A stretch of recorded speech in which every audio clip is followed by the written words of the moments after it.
Hello students, welcome to GRD classes. तो आज के इस लेक्चर में हम कुछ न्यूमेरिकल्स करेंगे बायट-सेवर्ट लॉ से रिलेटेड।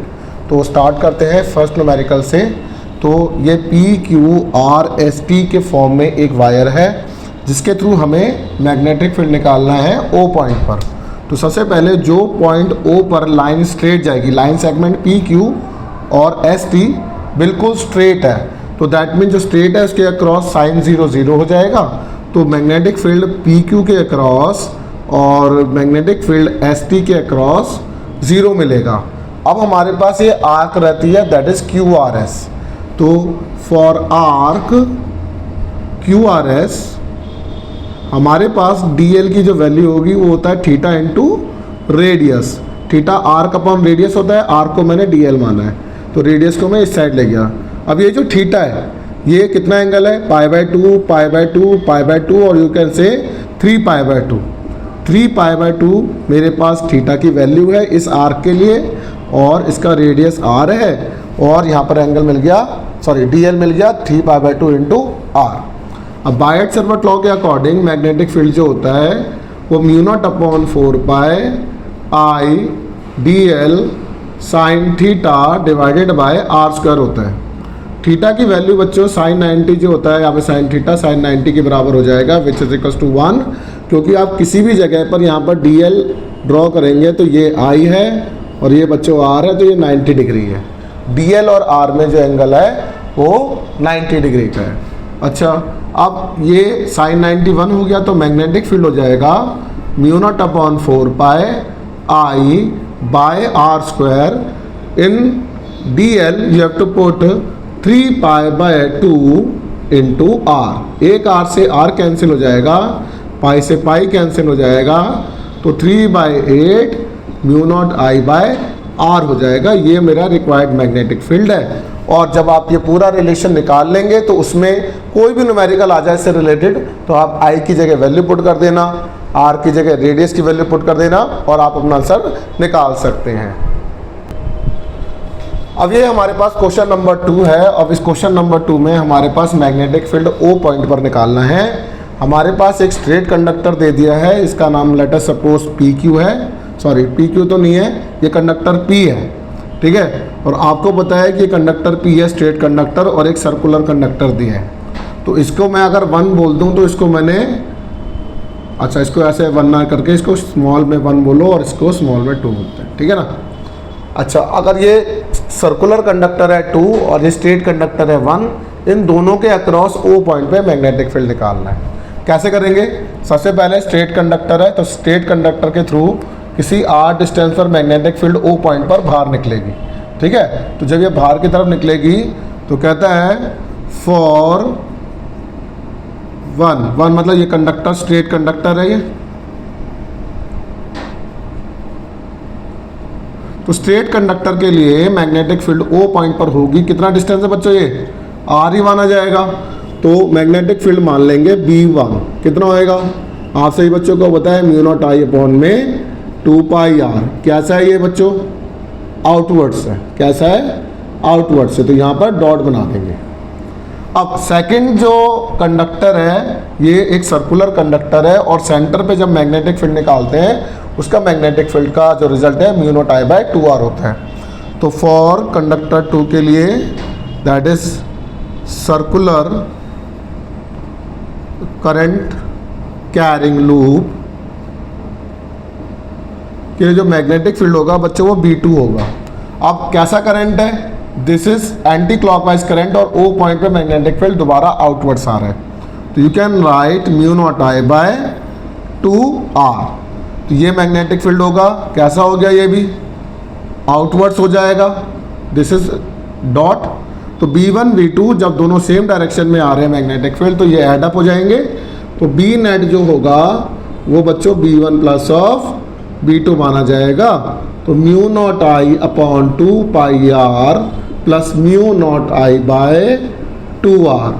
तो μ0I/2r हमने कॉमन ले लिया तो यहाँ पर बनेगा 1/π प्लस 1, ठीक है। तो इस तरीके से हमारा रिक्वायर्ड मैग्नेटिक फील्ड जो है वो B नेट है और ये भी कैसा है, आउटवर्ड्स ही माना जाएगा, ठीक है बच्चों। अभी हमारे पास एक थर्ड क्वेश्चन है, इसमें determine the magnetic field at O. तो ये बेसिकली एक स्ट्रेट कंडक्टर है और ये भी एक स्ट्रेट कंडक्टर है, बीच में ये सेमी सर्कुलर आर्क सी नज़र आ रही है। वैसे ये स्ट्रेट कंडक्टर था, फिर इसको इस तरीके से मोड़ा गया, बेंड किया गया, फिर बाद में ये इस तरीके से हुआ। तो ये पूरी wire P Q M S T है। तो रियलिटी में अगर इसको मैं कंडक्टर 1 मान लूँ PQ को, तो इसके अक्रॉस मैग्नेटिक फील्ड इन्वर्स जाएगा, क्योंकि करंट ऐसे है, मैग्नेटिक फील्ड इन्वर्स। इस वाले कंडक्टर 2 में भी इन्वर्स। अब ये सर्कुलर कॉइल का हाफ पार्ट है, तो इसमें करंट कैसी है, दैट इज क्लॉकवाइज है anti clockwise, this is anti clockwise, तो मैग्नेटिक फील्ड आउटवर्ड्स। तो इसके अक्रॉस तो B1 बनेगा, जो B1 बनेगा वो क्रॉस है, B2 बनेगा वो भी क्रॉस है, अब B3 जो बनेगा वो आउटवर्ड्स है। तो हम इसको निकालते हैं।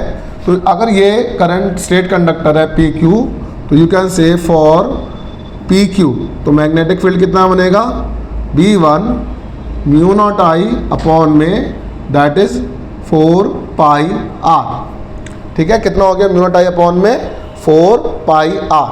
अगर ये 4 पाई R हो गया तो ये कैसा है बच्चों, मैग्नेटिक फील्ड इनवर्ट्स।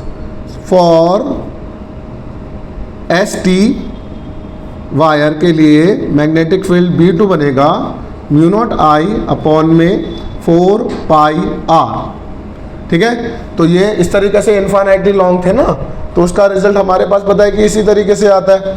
तो ये भी कैसा मैग्नेटिक फील्ड बना है, इनवर्स। दोबारा देख लो, करंट ऐसे है, O पॉइंट पे मैग्नेटिक फील्ड इनवर्स, यहाँ पे करंट नहीं आया। अगर करंट ऐसे है तो मैग्नेटिक फील्ड नीचे की तरफ, अंदर की तरफ जाएगी। अब for semi circular wire, semi circular wire कितना है बच्चों, दैट इज QMS। इसके अक्रॉस मैग्नेटिक फील्ड B3 मान लेते हैं, ये mu naught I by 4R होगा। अब ये रिजल्ट आया कैसे, अभी थोड़ी देर पहले जब हम इस तरीके से इस तरह के सर्कुलर लूप होता है, उसका B कितना होता है, mu naught I bye 2R। अब इसको आधा कर दोगे, जब इसको आधा कर दोगे तो इसको मल्टीप्लाई बाय हाफ कर दोगे, तो mu naught I by 4R हो जाएगा। ठीक है बच्चों, तो ये इतनी सी बात आपको याद रखनी है। अगर आप इतना याद रख लेंगे तो ये कैसा है बच्चों, एंटी क्लॉकवाइज सेंस में मैग्नेटिक फील्ड आउटवर्ड्स है।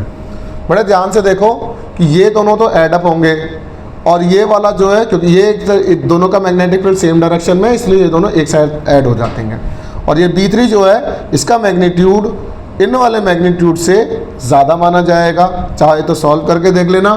तो नेट मैग्नेटिक फील्ड जो होगा B नेट, वो B3 minus of 2 times of V1 लिखा जा सकता है। तो B3 के लिए you can write mu naught I by 4R minus of mu naught I by 4 pi R। Mu naught I by 4R आपने कॉमन ले लिया, 1 माइनस ऑफ 1 बाय पाई। ठीक है, तो mu naught I by 4R pi minus 1 upon pi, ये एक required magnetic field मिल जाएगा आपका B नेट। तो आई रिक्वेस्ट ये वाला पार्ट आपको याद करके रखना है, ठीक है ना। बट यहाँ पर है ना एक बहुत इंपॉर्टेंट सी बात रह गई, एक छोटी सी, कि ये mu naught I by 4R कितनी बार है, 2 बार है। ये वाली बात अभी हमने लिखी नहीं थी, तो इसको ज़रा ध्यान देखो। Mu naught I by 4R आप अगर कॉमन ले लेते हैं तो यहाँ पर बनेगा 1 माइनस ऑफ 2 बाय पाई। ठीक है, अब सही है बच्चों, ये इसको सही कर लेना, करेक्ट कर लेना।